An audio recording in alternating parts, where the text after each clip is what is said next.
Hello, today I will teach you the government system of our nation. So there are three branches of government in the United States of America.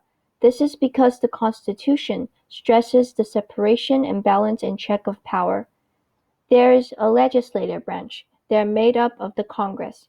Congress is bicameral, which means they have two houses, the Senate and the House of Representatives. They make laws. The executive branch is made up of the President, the Vice President, and the President's cabinet. They carry out laws or execute laws.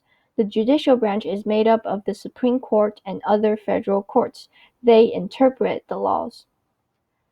Let's start with the legislative branch. Currently, the House has 435 voting members and 6 non-voting delegates. Representatives must be at least 25 years old. Population determines a state's amount of representatives in the House of Representatives. On the other hand, the Senate have 100 senators, and each state get 2 senators in the Senate, no matter the size and population of the state. Senators must be at least 30 years old. A representative serve for 2-year terms, and a senator serve for 6-year terms. The legislative branch make laws, set taxes, declare war, override vetoes, borrow money, print money, regulate international and national trade. Now let's talk about the executive branch. The executive branch is made up of the President, the Vice President, and the President's cabinet. 15 departments make up the President's cabinet to date. The President's cabinet need confirmation by the Senate, and they serve at the pleasure of the President, and they can be dismissed by the President. A U.S. President can serve 2 terms. Each term is 4 years. If more than one-half of the senator and the representatives agree on a bill, which is a proposed law, then the bill goes to the president.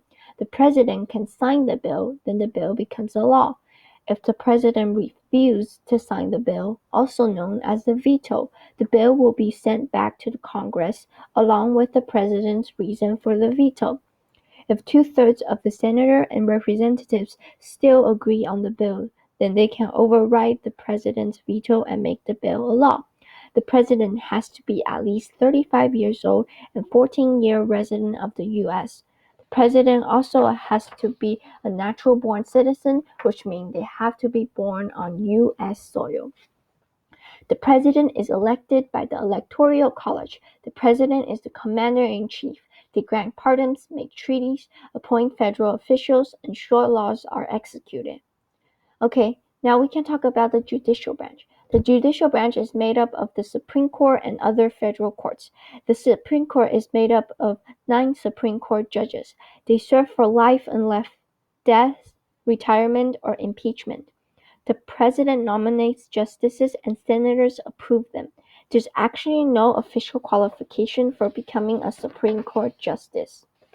The Supreme Court decides if the law is constitutional or unconstitutional.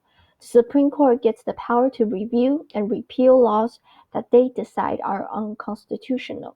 The Supreme Court also hears court cases. If the other courts can't decide, then the case will go all the way up to the Supreme Court. They make the final decision because they're the highest court of the nation. Thank you for watching this video. You made it to the end. I hope you learned something new today.